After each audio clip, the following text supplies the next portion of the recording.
So now we discussed this concept of this standalone component, it's time to now bootstrap our application by refactoring our existing ngmodule declaration and learning how to bootstrap it without the module. So if we dive into our app module, we've got our app components and root definitions.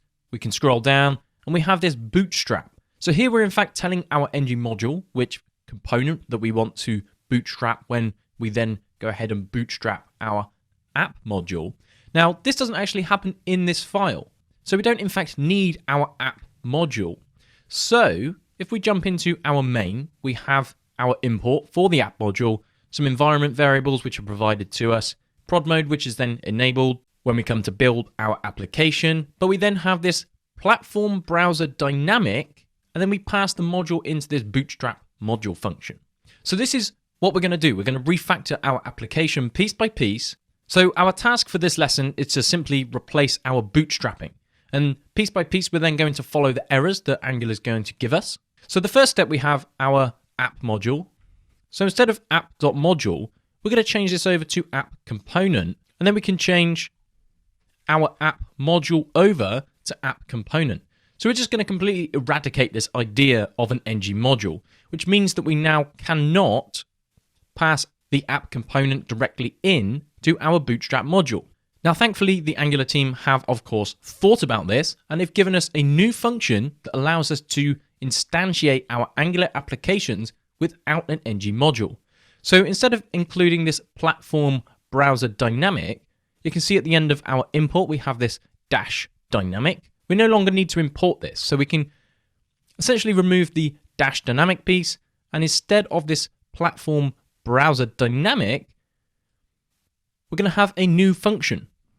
This is the bootstrap application. So before we hit enter, you can see that we have things such as the root component, and we have an options, which is optional.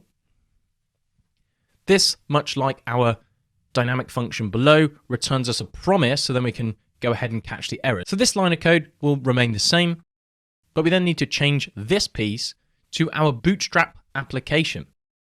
So you can see here in the source code, we have a comment. Bootstrap's an instance of an Angular application and renders a standalone component as the application's root. The root component passed into this function must be a standalone one. So that then means that we need to go and add this standalone true to our app component. So let's first add our bootstrap application. We can take our function name. We're going to change our platform browser dynamic over to this bootstrap application, which means that we do not need this line of code anymore. But it does mean that we need to pass in our app component.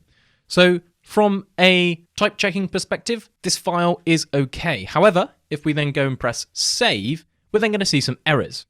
First off, we have router outlet is not a known element, and this is because we are trying to use roots inside of our app component. You can see if we scroll up, we have router outlet.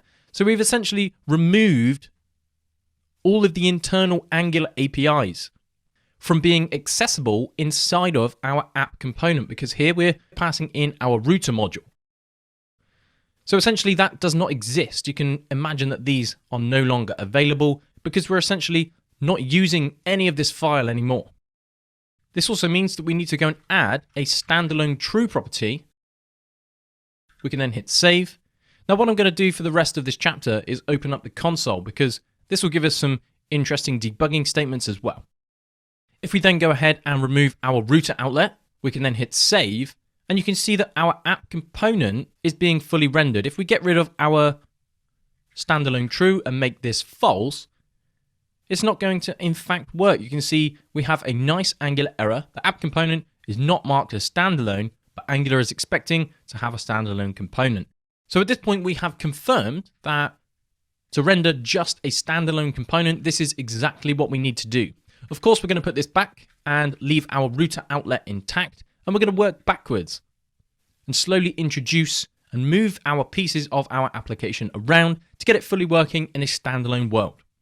So that is it for this lesson. We have covered a quick standalone true property. We've discussed this idea of this router outlet throwing us an error because the router module is no longer available to us because we are just bootstrapping our app component on its own using this new bootstrap application function.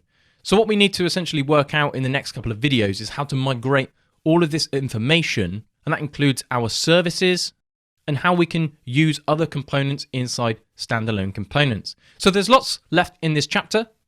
I'm quite excited to take you through these new features. This is a really nice way of developing Angular applications, and thankfully the Angular errors that are presented to us are super helpful for us as we slowly start to migrate our application into a standalone component style.